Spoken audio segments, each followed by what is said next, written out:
Hi guys, Mr. Jaeger here, and welcome back to Star Citizen for the IAE 2953. Well timed. So welcome back to 2953 for Anvil Day. That's right, the day of all the anvils, which is sure to show up. There it is, there you go. So yes, Anvil Day is here, and we're going to be having some fun looking through the current supplier of all things DACA to the UEE's current naval form, which is wondrous. So we've been having a lot of fun this UEE. We've been seeing some really nice looking ships, seeing some of the newest ships, and the best episode was yesterday, in my opinion, because we had all of that beautiful industrialization. But of course, it's not all about industrialization. It's also about DACA, and we have a lot of it. So we'll be having a look at some of the new shit coming out of the new shit that has come out of the Anvil, as well as some of the new shit going into Anvil as well, which is pretty cool. So I think we're going to go probably into this. Actually, we normally tend to do this zone first. I'm going to go into here probably first, and then to here, and then we're going to go into the center line. I think that's where we're going to go. So without further ado, let us start today by immediately going right. Catch you there. So we begin our journey by looking at what is possibly the sexiest and most damnably glorious vessel I've ever seen.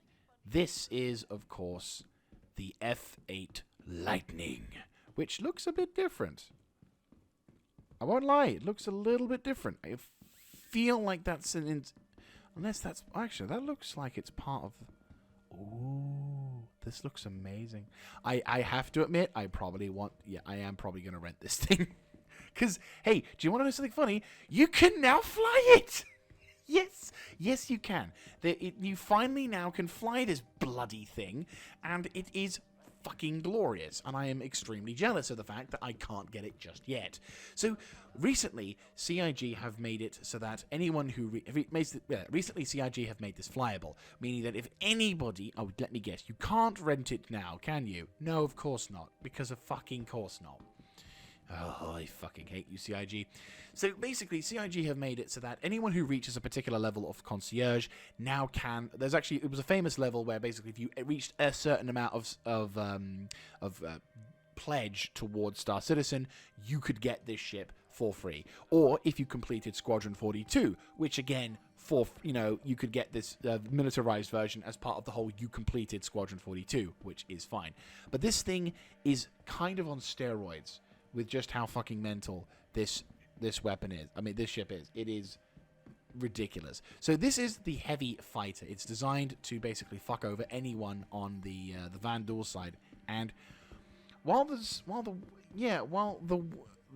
DPS page says one thing of types of weapons, I'm gonna go with a different type here because it is actually not... The weapons displayed in the game are not what it displays on the web page, because it says on the web page that you've got Tarantula GT870s on the side of the wings, which are cool, but they're not actually they're not actually there.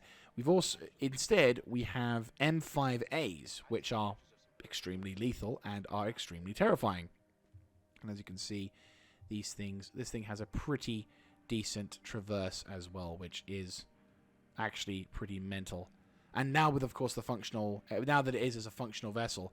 it only has 2. That's very intriguing. Only 2, rather than... Okay, that's interesting. I didn't think this thing... I thought this thing would have like a full 360 traverse, but... Oh, God, does this ship look amazing. It looks so cool. I'm wondering if it has a retractable... it must have a retractable thing, isn't it? There's the exit. Open exterior. Is that opening exterior? So I'm guessing not, but I feel like the panels to the right are like some kind of panel. The panels to the right are like some kind of panels. Oh, no. The panels to the left or to the right. Unless these are like VTOL thing capable. So press K. No. N. No. Very intriguing. But they do look menacing as all hell. And I do think these things are extended somehow. I just need to find the right button to press to... find that out. But no, this thing is basically the latest in and greatest in terms of ships in terms of the UEE Navy. Primarily designed to fight off the Vandal, which of course their fighters are quite heavy, quite strong. This vessel is designed to do that with glee. So this thing looks and probably feels, when eventually I get my hands on it, will be feeling absolutely incredible. It is a very sexy fighter, and I very much look forward to being able to fly my own one in either Squadron 42 or Star Citizen, whichever of the two I get up to first. Moving on from that, we go to my favorite my favorite dropship in the game, the Anvil Valkyrie. This thing is glorious. It has so much power, so much broadness, and the way and its design looks beautiful. I just love the sheer aggressiveness of its drops, of the thrusters, and also it's got VTOL thrusters, which is fantastic. In terms of armament, it's mostly got Panther repeater turrets, though it used to have Gatling guns. I believe the size 2 to 3s. No, yeah, it's size, yeah. So size 3 Gatling guns. I can't remember the names for them, but you do have the size 3 Gatling guns, which of course are quite scary. And they will do, and they have done. This was before. Admittedly, they changed the ballistics in the game, but even still, Panther repeaters still quite menacing. And of course, if you replaced the Panther repeaters with the BD3Bs or BD4Bs, depending on if you can get those things, you can definitely do some major potency with that. And also, it has access to remote turrets as well. Because DACA upon DACA on DACA wasn't enough, you had to have more DACA. What's also really awesome about this vehicle, apart from its incredibly sexy design and VTOL thrusters, is it has a rather large carrying space. So you could drive a lot of vehicles into this vehicle, trying to load ground Vix into this dropship, and be able to get yourself out of a heavy zone rather quickly. And if you're worried that someone will drive a bit too fast, you can open the door, and this little thing opens up. Yeah, that's so cool. It even has a little stop sign on it as well. It's fantastic. It's really, really cool. And it just means that and you can also use it for cover as well if you're ever in combat, which is nice.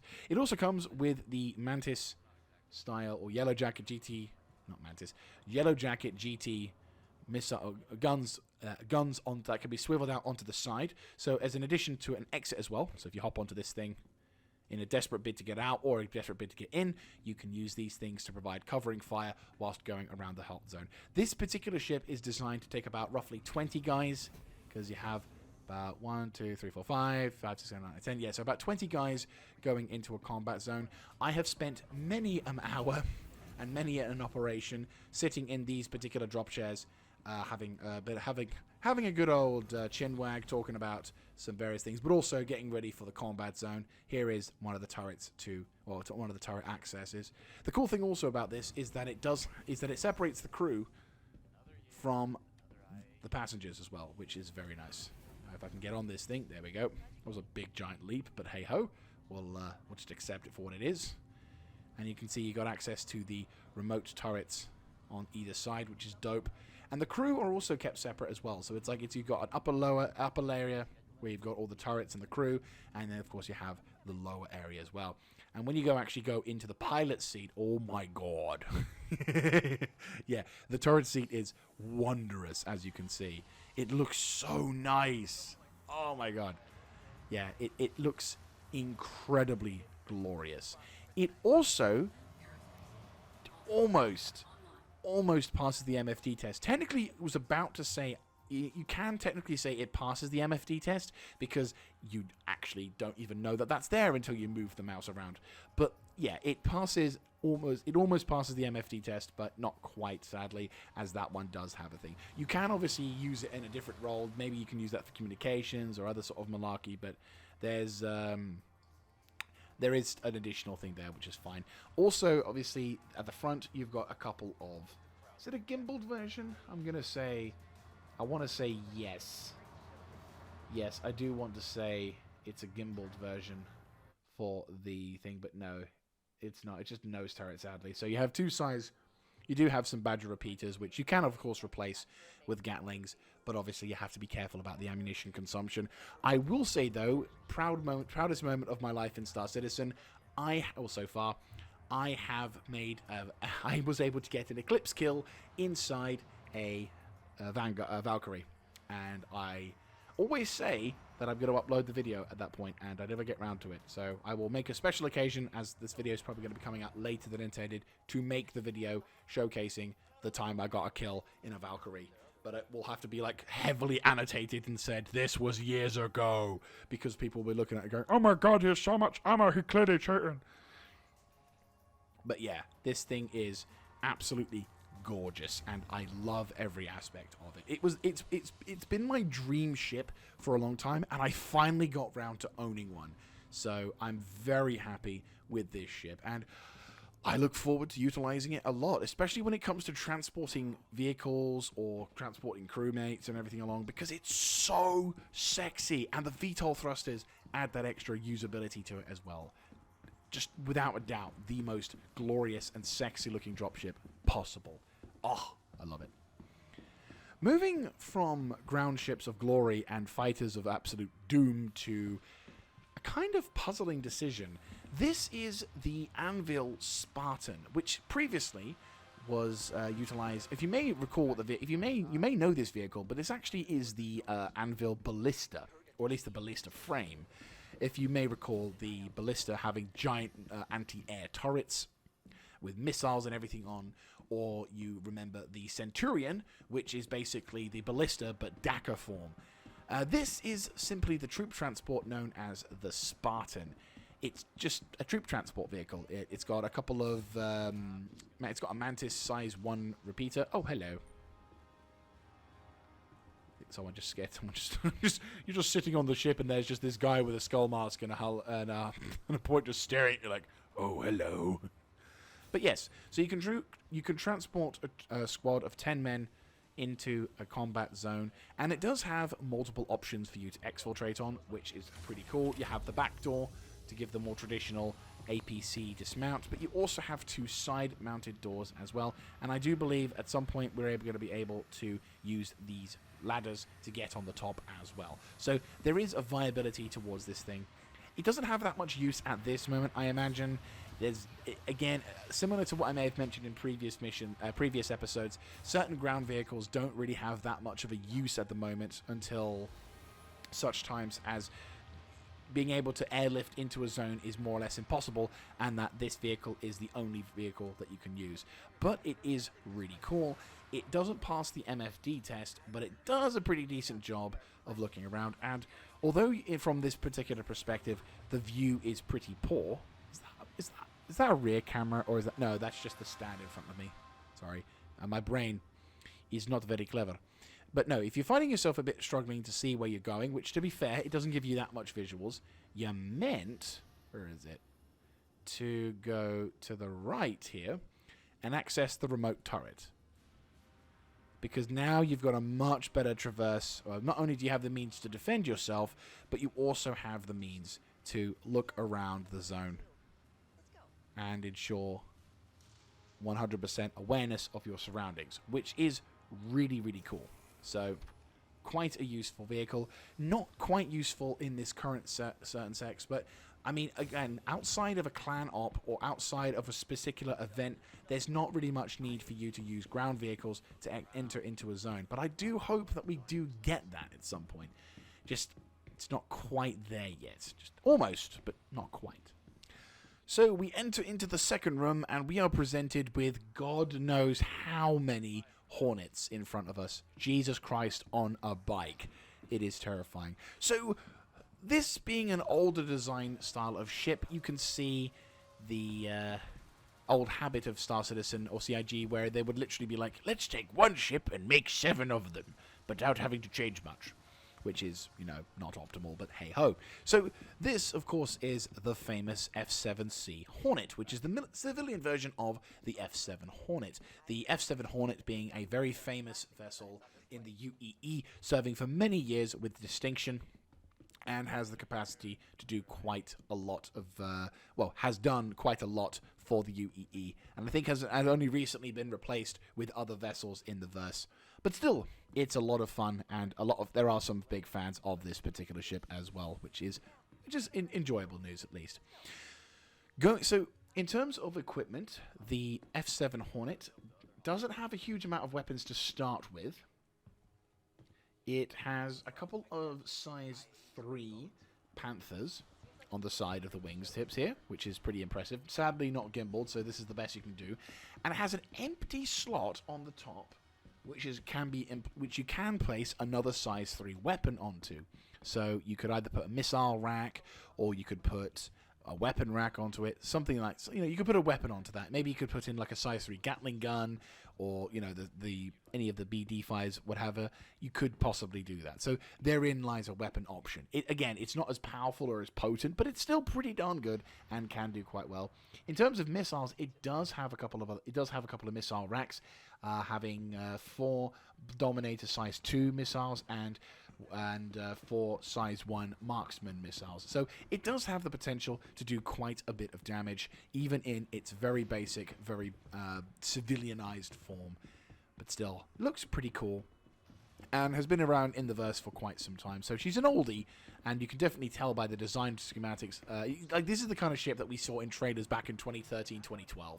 So over 10 years old in terms of Star Citizen design, and you can definitely tell the difference between this ship and the F8 Lightning, which is like leagues and bounds more advanced than that, but still, holy shit. So going to the second vehicle, we are of course greeted by the the Hornet FC Super, which is basically the Super Hornet, and it has a bunch of other stuff attached to it. On that particular thing, we have a nose turret of 2 size 1 Bulldogs. Don't know why they want to have it on that, but hey ho, it's still a nose turret, so you can add on some size 1 weapons to this, and it gives you some additional levels of firepower, so I suppose it's handy. It's also a dual cockpit as well. You have either the pilot, who can control both sets of guns and fly into combat, or you can have a co-pilot who can control the remote turrets as well, which is pretty cool. You also do have a size 3 Vari Puck with a size 2 Scorpion, oh yes, on the wings. So you can either have, this one has gimbaled size 2 Scorpion machine guns on the wings, or you can of course replace them with size 3 fixed.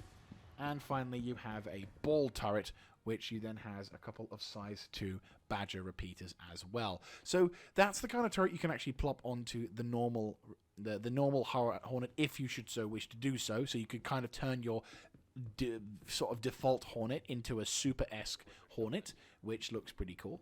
And of course there's a few other benefits as well, but primarily it's the Mordaka option. And I won't lie, the Mordaka option does seem nice, but that nose turret, in my opinion, makes it look extremely ugly. Just bleh. It looks like one of those chickens with like it looks like a chicken where it's got like the little flappy bit underneath, or a cockerel, which looks like a flappy bit underneath. Just it doesn't have that sleekness. I like to be clean shaven. Thank you very much. So yes, very much. I said I'm not a hater on this particular ship, but I do find if I was to have to select between the two, I would select the F7C. Yes, I know there's disadvantages, but at the same time, I would rather go in terms of aesthetics for this thing. But still, it's pretty neat nonetheless. So, as we make our way from the main frontline fighters over to the not-so-frontline fighters, we are given the opportunity to look at what's known as the Hornet Ghost, which this version is a dedicated stealth ship. I meant to get into the other one earlier, so let's hop into the seat for this one. The cockpits for all of these particular ships, very distinctive. And for some reason, the screen always likes to do this weird thing where it goes like that. There we go. So as you can see, in terms of visuals, this is really good visuals. You've got a very decent looking... Yeah, this looks like a very decent... This has a very decent looking internals. The lighting, which is not exactly great at the moment, but you will see, has some pretty dope looking utilities there. It also kind of does not really pass... Yeah, it doesn't pass the MFD test, but you've got a pretty decent amount of visuals. The fun fact, apparently a load of people used to call this the X-Wing for a while. Mainly probably because of the fact that when you go into, like, when you're flying around, you can extend the wings, as well as the whole as well as the cockpit being in a particular style if you were a fan of Star Wars, which is fair enough onto that one. But as we say, we're going to hop out of this particular ship. So no, this thing is pretty cool, but again, it's a fighter that I like and I can respect, but it's not one that I'd say I'd go majorly like, oh, I want this one. So this is the sort of the last edition of the Hornet, or the last edition of the Hornet before the introduction of the F8 Lightning. And you can kind of see the improvements that have been made. It's a lot less chunky. The ship has a lot more potency. They're sadly using size 3, or if those are size 4 Gatling repeaters. They're not going to have much ammunition capacity. If they had AD-5Bs, then maybe I'd be a bit more frightened. But really, this thing... We open up this now. Oh, just been... I have been stabbed. But yeah, if we hop into this particular thing just to showcase the difference between the more modern edition, which I do hope at one point we can get, considering we now have the F8 Lightning. The IG wink wink. I'd buy this. Yeah, this is the much better version, and I definitely would be very strong. I would be very favorable in getting this thing.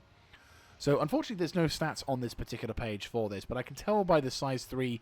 You've got size 3 Panther repeaters on the top. You've got size 4 Revenant Gatlings on this.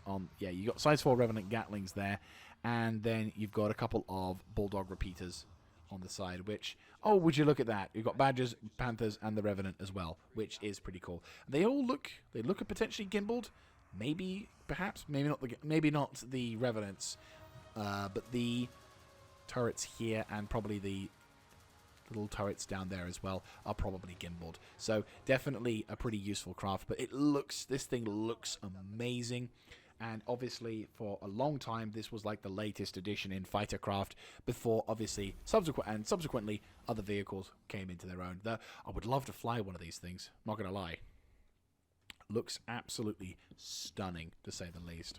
Anyway, moving on to the last couple of Hornets in the room, we do have with us a tracker edition as well, which is kind of more for long-range reconnaissance radar, not really having much in the terms of the same thing, not having much more armaments in the same thing. But there you go. So a couple of size 2 repeaters and a size 3. Nope, size 2. So again, this is a reconnaissance vehicle, nothing that impressive, and as you can see, this is what you're trading a lot of the space for, which is all about radar and trying to detect people. So you'll see another ship in a minute, which is all about reconnaissance as well, but I think that ship does it a little bit better, because it's not just trying to work on the same frame as everything else, but also has a bit more of a unique flair to it, which is pretty nice. And finally, this thing, which just feels a bit like something on steroids, this is the Hornet Wildfire. This is more in tribute to the particular pilot who was in control of this vessel and did some pretty decent stuff. So as you can see, you've got a size 4 Revenant on the top, and size 2, I don't know what those are, I'll be honest with you. I don't, is there stats on this thing? If there is stats, I can immediately tell you what it is. Oh no, we do. We actually do have stats on this thing. Right. So yes, it's, Masters of Flight series, Wildfire She's a famed pilot for her distinguished, Aria Rally for her distinguished service with Squadron 42, the legendary Squadron 42. So you have what's known as the, so you have on, oh my god, you have a size 5. Jesus Christ. So you have room for another one, by the way, which might be on the nose. Yeah, you might actually have something on the nose here. This might be the ultimate version of the F7 that you can buy, because you have 2 size 3 Tarantula GT870 Mark III cannons and a size 4 Revenant on a Vari Puck, so gimbaled, size 5 on that. So you could have the AD-5B on this thing. Holy shit. I'm sorry. That's pretty fucking mental right there. You can have an AD-5B on a Hornet. That is fucking mental. Jesus. Okay, yeah, no, that's really fucking cool, actually. I am not going to sugarcoat it. That edition right there, very fucking good. God, the Urkel page, it's being a fucking lifesaver, because I can appreciate shit a lot more now. That shit is impressive. Or at least the ability to put shit onto it seems a little broken. Sure, you have to have a particular livery for it, but still, that's a lot of firepower. As we enter into the big room now, we are presented with a shitload of options, all of which are rather beautiful, and some of which are actually versions of ships I currently own / would like to own again at some point. The first ship, though, is one that I owned for a very limited amount of time, and then found something a little bit better, as well as, obviously, the adjustments to that. This is, of course, the Hurricane.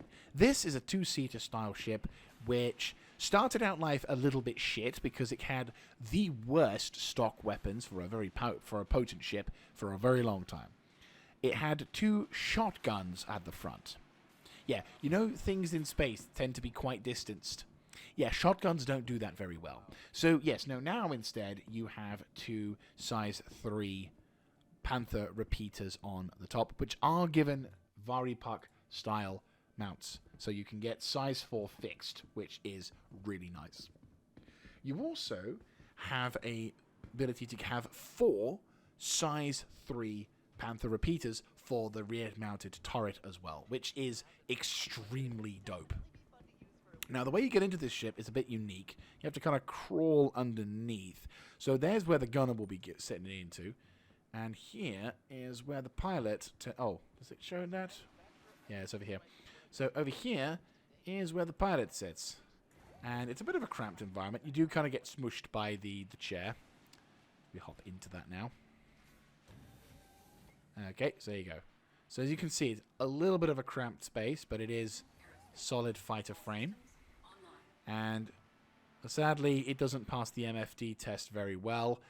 There are a couple of things here. There's also a big Syria, nice. But no, the Hurricane, as I said, the Hurricane is a limited amount. The Hurricane is a very good ship, but it does require a second person to really be fully potent on that one. So, in terms of solo craft, it's probably not the best in terms for you, but it does have the potential to be quite lethal if, for example, you're doing bounty ops or if you're doing sort of a 2-man missions where you're going from A to B. But again, if you're doing 2-man ground missions, that often means there's going to be loot, which means this vehicle is kind of shit because it doesn't give you what you need for the loot side. It does, however, look extremely sexy, and I do love the engines as well. It does look very nice. In terms of missile armaments, it does have a pretty potent selection as well. It has... Oh, okay, never mind. I withdraw that statement. It has 4 Ignite Size 2 missiles. So, not as good as I thought. I thought that it did more. But vehicles that I thought did well do shit, and vehicles that I don't know do well.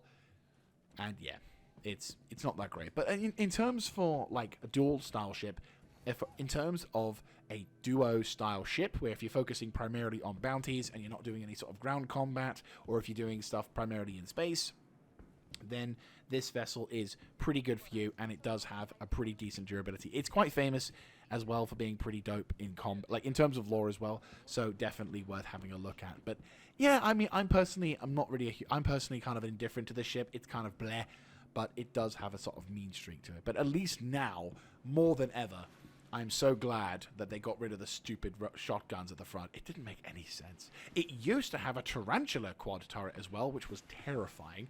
But then, of course, that changed when they changed the ballistics. So, yeah, what about... nothing much you can do about that.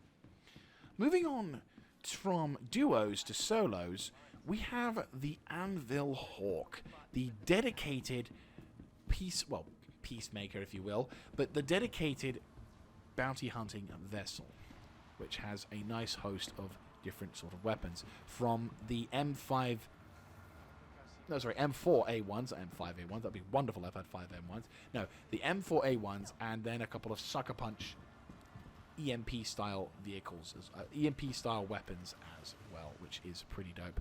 And one of the cool things about this ship is that this is another one of those ships that has the EMP capacity. So you've got ships like the Sentinel from Vanguard. You've got the...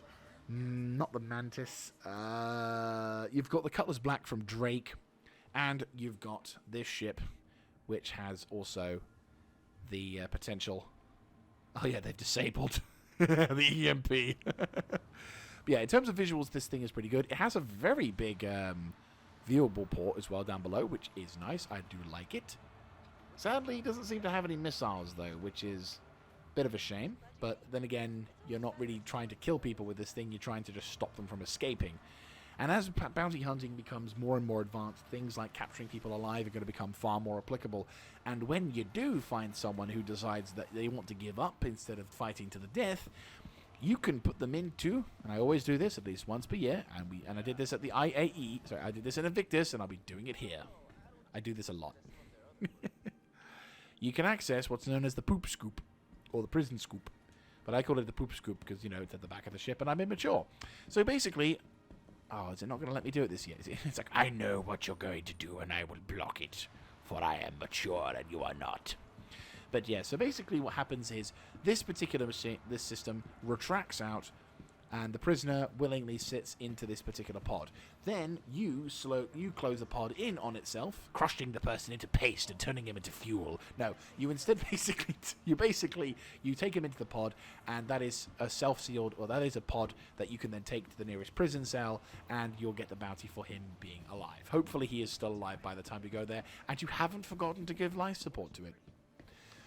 As we make our way across the floor, we are presented with a very beautiful looking ship known as the Terrapin. This particular vessel is a scout and reconnaissance craft, and what makes this ship quite unique is that although it doesn't have much of an armament, just a couple of badges at the front, it's actually not meant to do anything for fighting, but it's simply meant to try and stay alive and stay effective for a long period of time. It's a crew of 2, not a bunch of people running into the ship, looking very, very nice. But it has a crew of 2, having what looks to be a beautiful array of...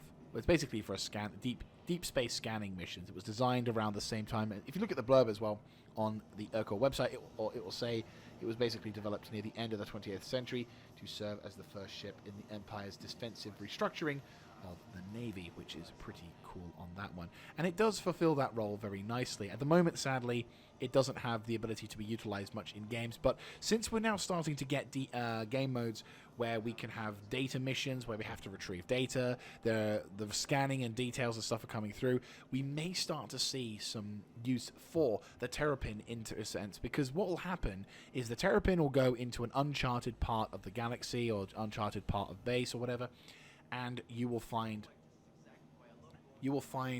that this ship may finally get a big major boost to it, which I think will be extremely fine. Doesn't pass the MFD test, sadly, but again, it's not designed for combat. It's mainly designed to scout out and survive. And I like this ship. I think it's a really cool looking ship, and I kind of hope to see it get more use in the future, especially since we're going to be hopefully starting to look into exploring the new, or exploring unknown versions of, or unknown sectors in space, which I like that as a concept. That is really, really cool. So, big fan of this vessel. Sadly, doesn't have much use. It does also have VTOL thrusters as well, and they do look sexy as hell. So, if you're a fan of scout vessels, not really a big fan of any of the boring stuff, like, you know, combat, then this vessel would probably be for you and a friend if you're all fans about that. Well, going from all about the scouting to all about the fighting, this is the Anvil Arrow. This thing is a tiny, tiny craft, but has a lot of potential to give people nightmares. I have seen this in action, and I can tell you now, it is true. They do give people nightmares. It gives me nightmares, because this thing, even though it's only got a maximum of size 2 at stock levels, weapons, you can, of course, get these gimbaled. These are currently gimbaled, so you can remove these and get size 3 fixed weapons. It also has a size 1 remote turret, which you can't change, sadly, but it is pretty damn ridiculous in terms of what you can do with that. It also has a number of size 2 missiles as well. It has, let's see, 3 size 2 Dominators and 3 size 2 Ignites 2s as well. So it does have quite a large potency for being absolutely lethal.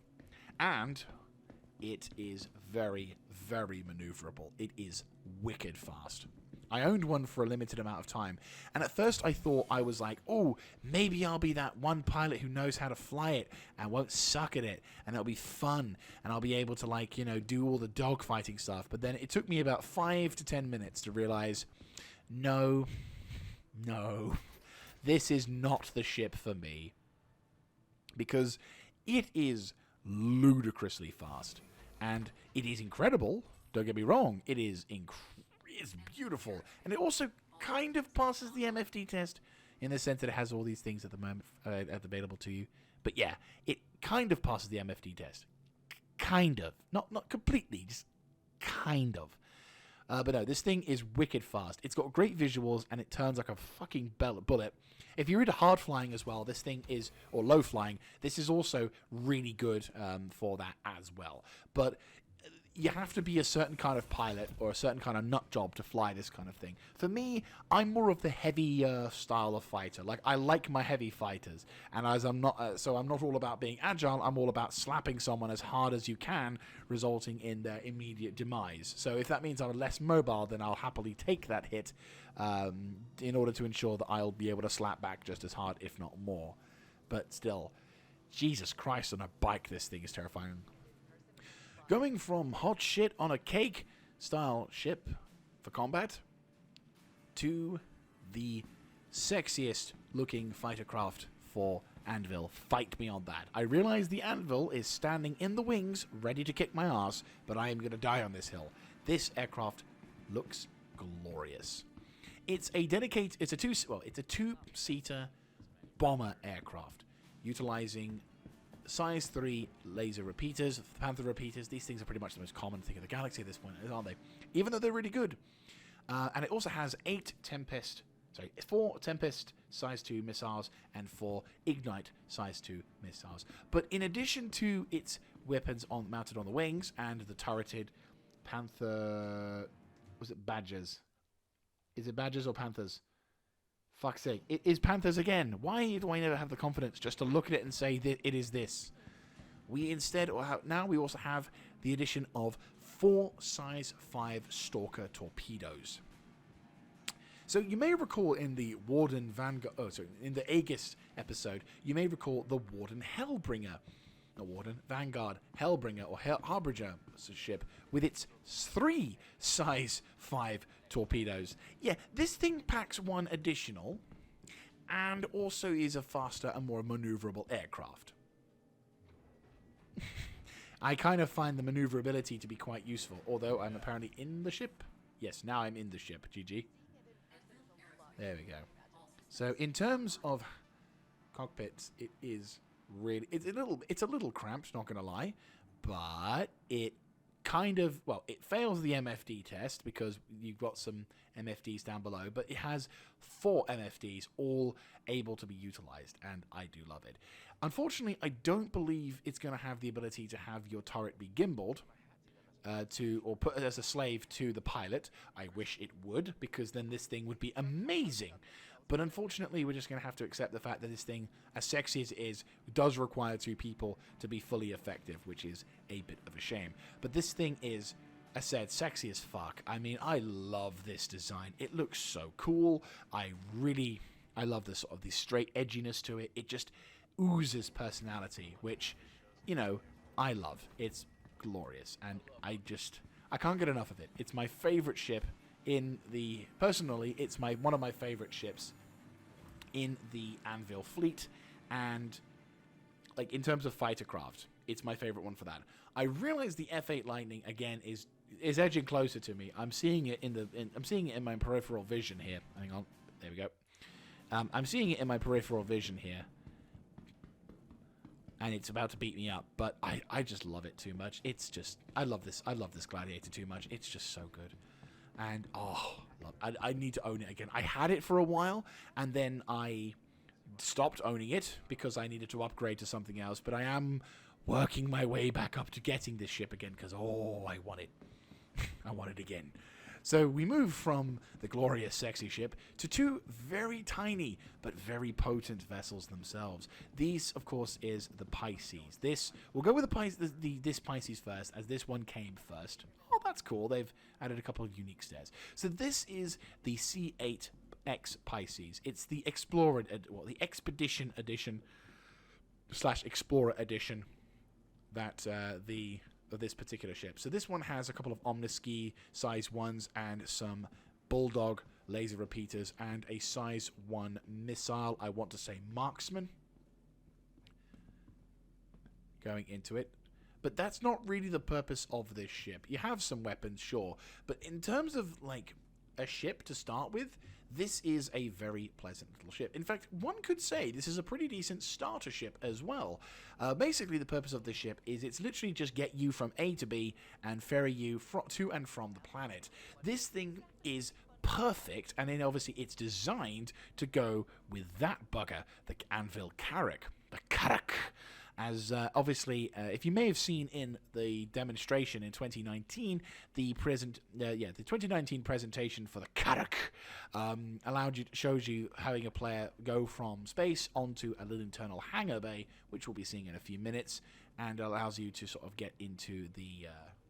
It allows you to be able to have a ship hang out in space, and for you to be able to go onto planet side, which is pretty cool. But as said, it is, as a size 1 ship goes along, as Omniski 3 and a Bulldog, okay, fair enough.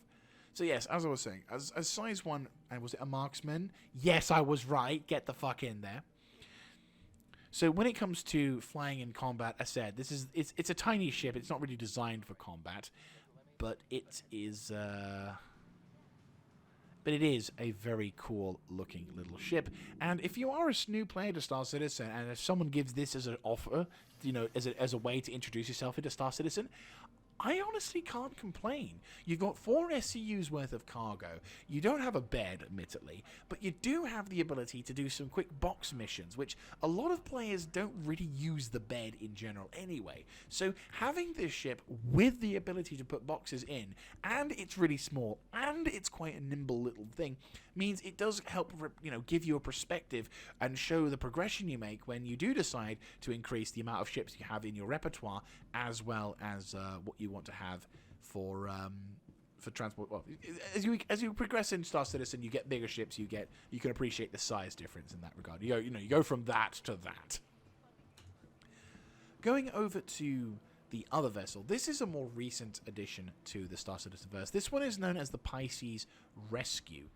Less weapons, still got the Marksman 1 and the Bulldog repeaters at the front, but instead of shooting people, this is all about reviving people. This is kind of what the Cutlass Red wants to be, and it's a little bit more nimble as a result. I mean, the Cutlass Red has 2 beds, this has obviously 1, but this thing has the ability to treat emergency wounds and stabilize someone in comparison to having to try and...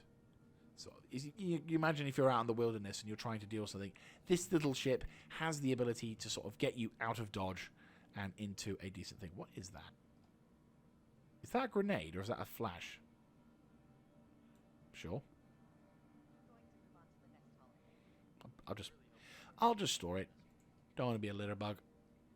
There we go. But yes, so the medical bed isn't capable of reviving people from death, but it certainly keeps them stable and thus allows players to have taken a grievous injury to recover a certain level of their wounds, which is a very nice touch. And to be fair, I think as time goes by, we're already seeing a clan dedicated to providing medical support to people who are down. So hopefully more of these ships will encourage more players to be nice to one another rather than douchebags to one another, because, you know, shooting people is fun and all, but what's more enjoyable than saving someone's life? I think we both know the answer to that. It's going to be shooting people for most of the answers, aren't they? God damn it. So, the big bastard, the Carrack. This thing is kind of ridiculous. So this, of course, is the expedition ship, which, if you may recall, is, well, to be fair now, is kind of the poster child of all Anvil. Like, there are some ships that obviously can be reflective of Anvil. You've got the ship, for example, the Arrow. You've got the Hornet. You've got some other stuff, the F8 Lightning. But this ship, if you ever think Anvil, you think this ship, which is kind of ridiculous. Also, really loud engines, so my audio levels are probably going to be kind of wacky, and the levels in this thing are going to probably be a bit silent because holy shit. But anyway, going into the cargo bay, you can, well, the drive-in bay at least, the hangar bay, you can actually do the same thing as you do in the Valkyrie, where you have a ramp to basically protect yourself, as well as a few other things. Now, we're going to walk through here, but we're going to be taking the ladder upstairs, because in the showroom edition of this thing has a bugged-out elevator, which is a bit of a problem. So you enter into the very loud room, and you're greeted with either a docking collar, which obviously... It looks very, very cool. You've got some suits and everything around there. And you have the elevator, which okay, this one has a functioning elevator, which is fantastic, but I'm not going to trust it because I don't trust elevators in this game. Neither should you. You're also going into what's known as what you're going into the main cargo room, where all of the sort of these massive cargo pods, which currently don't function fully, reside. But eventually what will happen is these particular cargo pods will be detachable, which is why you've got an airlock style system in place, and you'll be able to plonk those down if you need to set up like a base or something like that. It'd be pretty cool. So going on over to here, we have what looks to be a weapons locker, but unfortunately due to it being slightly bugged, again, this is the showroom edition, it won't open out. But basically, you press onto this thing, door opens, and you see a bunch of empty weapon slots for you to put weapons into. And if we make all of our way back to the turret, you are given access to the rear turret, which does have some pretty nice, I think it's rhino repeaters. I probably should quadruple check before we start making assumptions. But it does have quite a lot of firepower. Not available to the defenders, though. Yes, all of the turrets on this ship are size 4 rhino repeaters, which are mental. So this ship is a unlike, for example, the ships such as the Corsair, which is kind of more my kind of thing, this ship is a full-on ship. Like other ships or vessels, you can sort of go, but it's a boat, it's a this, it's a that. No. This is a ship. You need a very big crew in order to operate effectively at all times, which is kind of mental. So here's a little sneaky little cubby hole, which actually helps take you up into the different section. I'm going to kind of zerg my way up into here, and I'm going to keep going until the thing says I'm happy to stop. There we go. So if I'm not mistaken, this is the top, which means we're on the highest floor. So this is I want to say the technical deck. Yes, it is, because we get to go to habitation. Yes. So this is the technical deck, which also acts as the hangar for where the Pisces would land. So as you can see, you've got a couple doors leading into it, and you have this wide open hangar bay door, which you can close from here as well, which is pretty cool. So one of the other cool things about this hangar bay is that in recent times we've been able to see more ships being able to be utilized in that, one of which is including the Anvil Arrow, because recently apparently they've been able to finally implement a feature that allows you to not have the wings go up when you go into landing mode, which I think is really fucking cool. I think it means that the ship's going to be far more useful. Anyway, there's a turret on the side there, so you have starboard turret, which is a long way away, but it's also terrifying. And then we have access to the internal engine side of things. So if you've got an engineering crew, they're going to be operating around here as well. Bearing in mind, and there's the turret as well on that side, as you can see. But bearing in mind, this is a full-on ship. You will need engineering crew keeping an eye on this particular thing for a very long time, because think about it. You're in the middle of combat. You're taking fire, you're in the shit, you need someone to make sure that the engines keep turning over rather nicely, otherwise good luck trying to find your way out of the mess. And it's the kind of ship that when you're going into sectors like Pyro, you don't want to have anything go wrong. Let's see if we can pop into this. So this is like the lower engineering as well, so we're going to pop into that. So here's the kind of thing you can see. You can open up these different panels. You've got life support. You've got shield generators. And you're going to see these giant components here.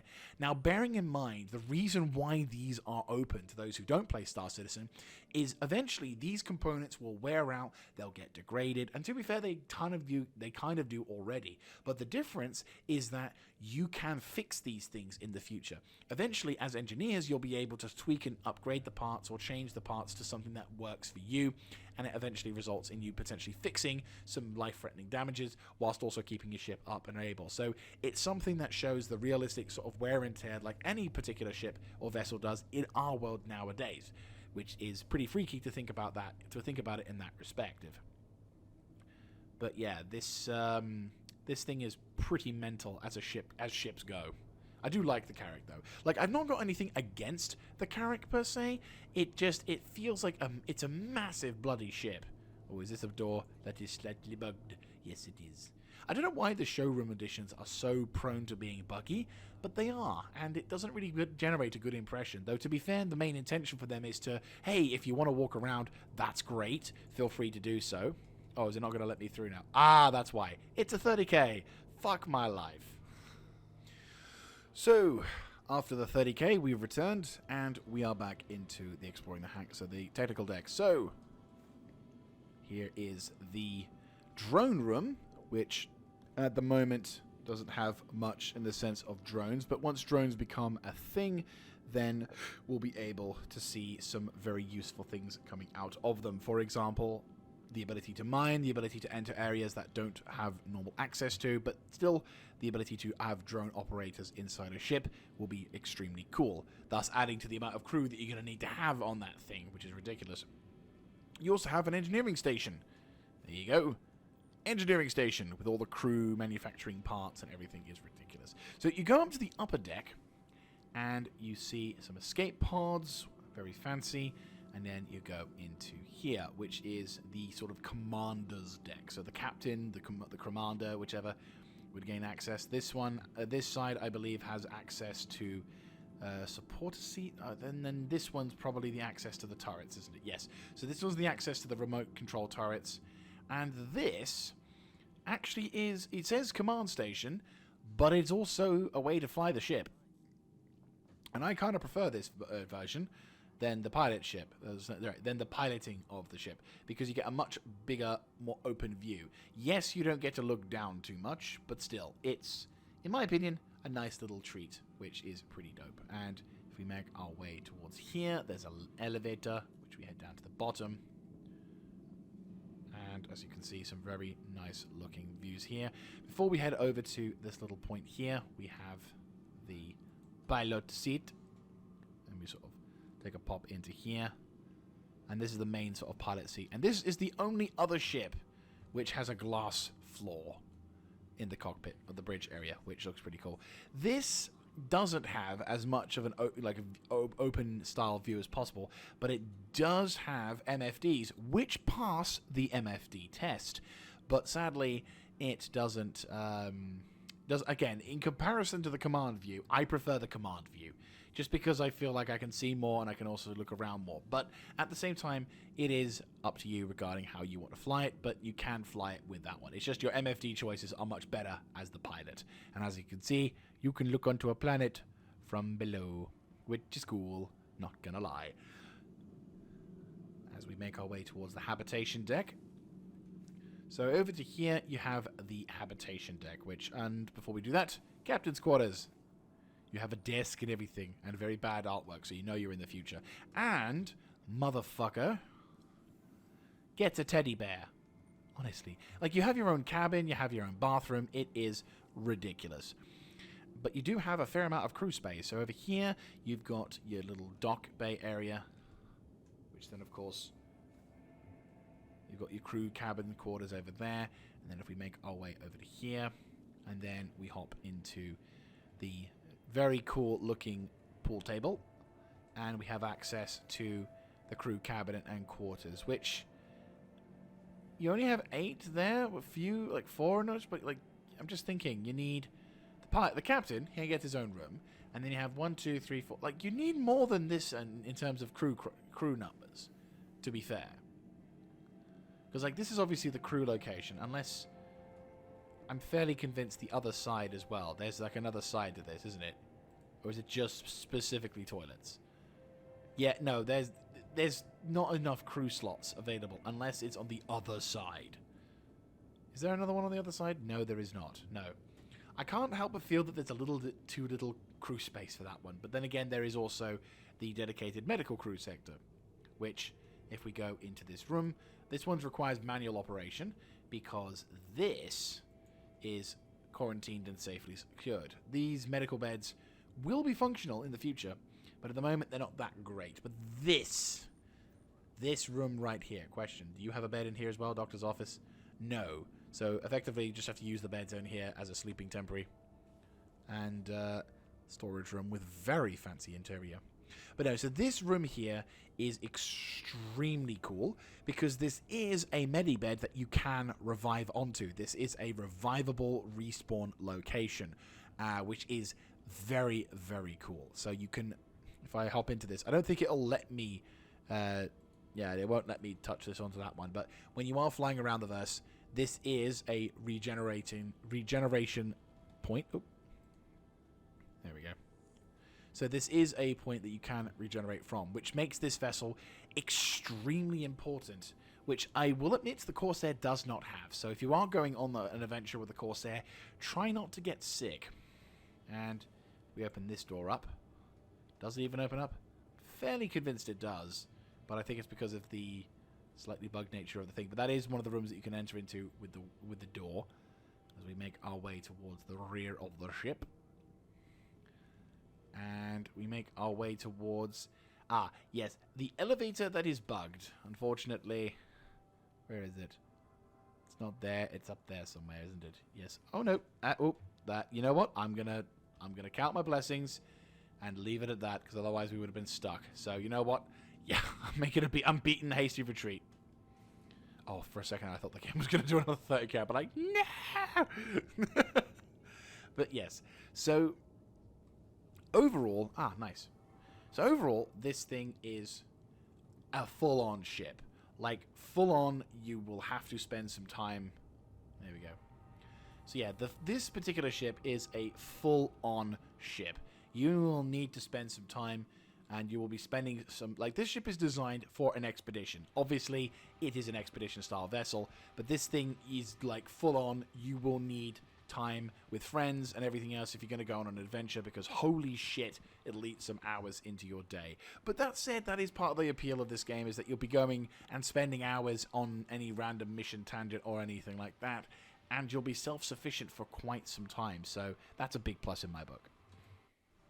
As we make our way to the ground floor, we are presented with a pretty hefty sized lass of pretty impressive proportions. This is, of course, the Ballista. This was actually released not too long after I started playing this game a bit more. Like, this was a new-ish thing when I started, when I properly started playing Star Citizen. And I remember doing my first ever op, where we basically had to do some ground strikes against ballista turrets who were able to shoot a number of our ships down. Quite terrifying. So what exactly is the armament on this particular vessel? Well, it's got quite a lot of missiles, as you can tell, and was the original release of this particular vehicle chassis. I know we had the Spartan earlier, but this was actually the OG release of this as well, which is pretty freaky. This one has 8 Scimitar size 5 missiles and 2 size 7 missiles. It's ridiculous, but there you go. So, same setup as before. The driver gets access to remote turret and Gatling gun machines, whereas the gunner, obviously now no seats or special things for you. You simply get into the gunner seat. This little doodad comes up, and the gunner smiles with glee as he takes on the entire world. But you have the Scimitar or Scimitar size 5s with a 15k range, whereas the Helion size 7s are 30 km range. So think about it, 30 kilometers. Like, when you quantum to a planet, you are around 20 kilometers away from the target. It will have spotted you coming into that zone and immediately light you up as a result of that. That is how effective these missiles are. And of course, size 7 missiles impacting onto anything smaller than a Cutlass Black, instant vaporize. If you hit a Cutlass Black with it, probably vaporized, and most of the vessels will get a very nasty slap to the face. This thing is lethal, and it is pretty cool as ground vehicles go. It definitely is something that, once this becomes more of a common sight on the ground, oh god, going into a combat zone is going to be far more terrifying, and even more so when this thing shows up. So this is the Dakar equivalent of the Ballista, where it has basically, where it's, instead of having the missiles on the back, it instead has size 4 Rhino repeaters. But the driver, for some reason, don't ask me why, I kind of forgot about this particular ship, which now makes me rush to find the bloody name for it, because I'm sick and tired of forgetting what the damn names are for these stupid weapons, gets a...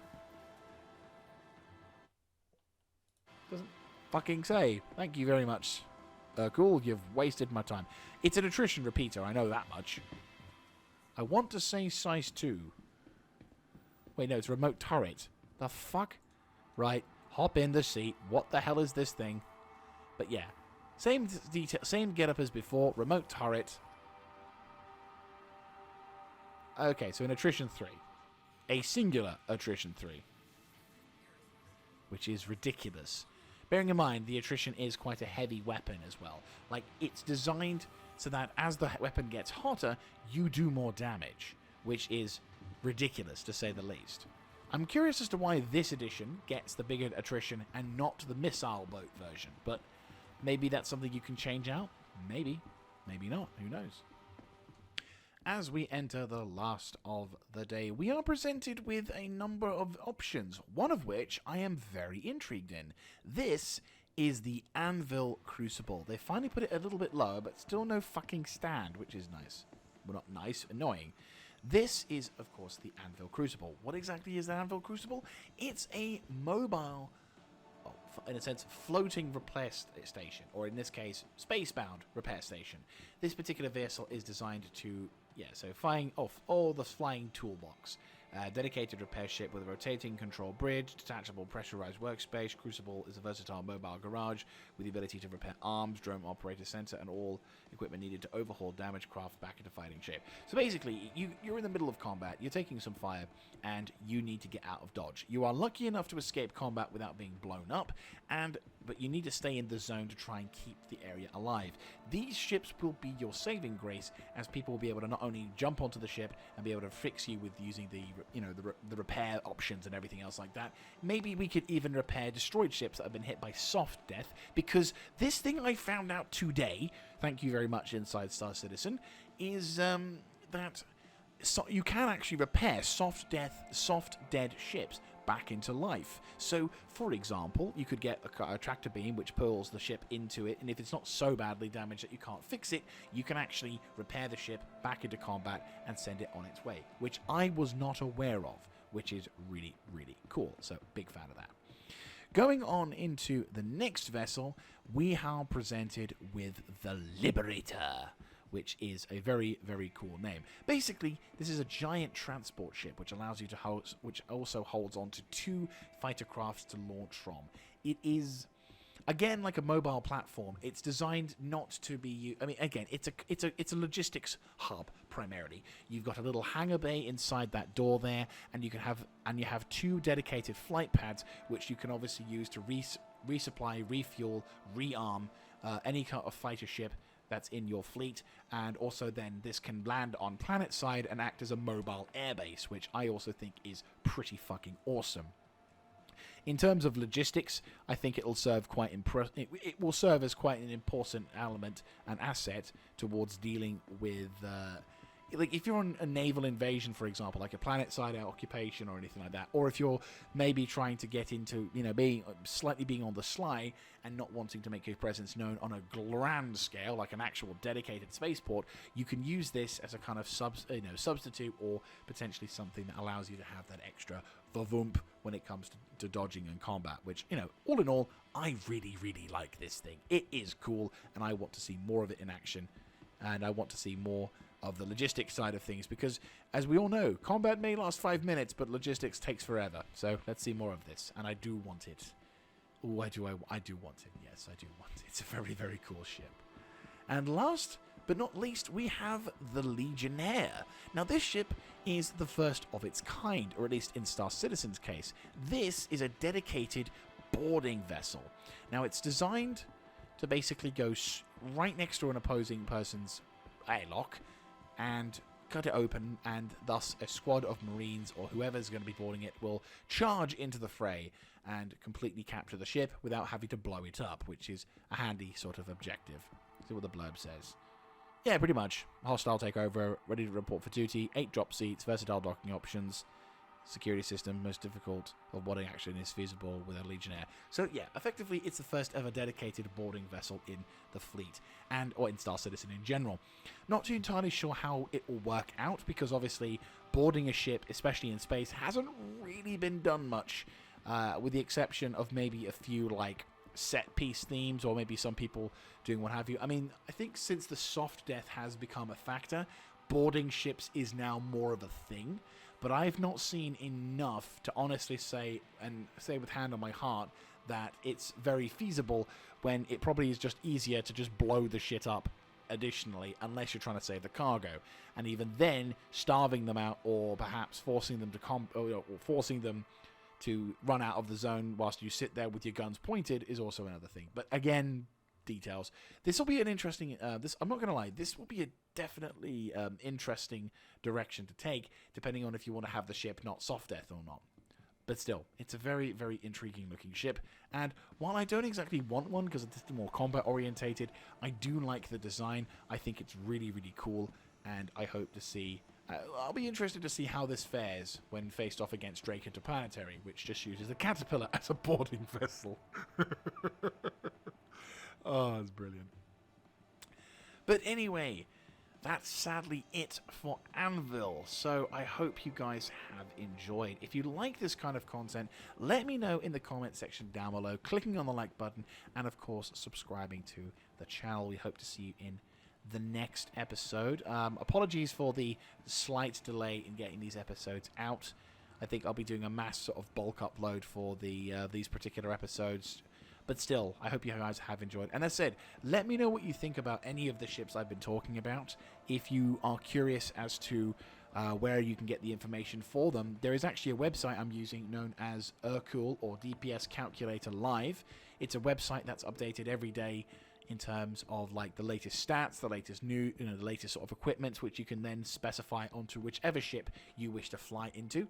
And I think and I personally, I find it to be quite a useful website. It gives me all the information I need, as well as just letting me know what size weapon it was, because for a very long time, I couldn't tell the difference between a size 2 and a size 3. Now with Urkul, I can. Not sponsored, just something that I personally quite enjoy using to find out what the hell's going on. Anyway, I'll see you tomorrow, where we will get access to Mythic and the new Mirai. I'll see you then, guys. This is Mr. Jaeger, signing out.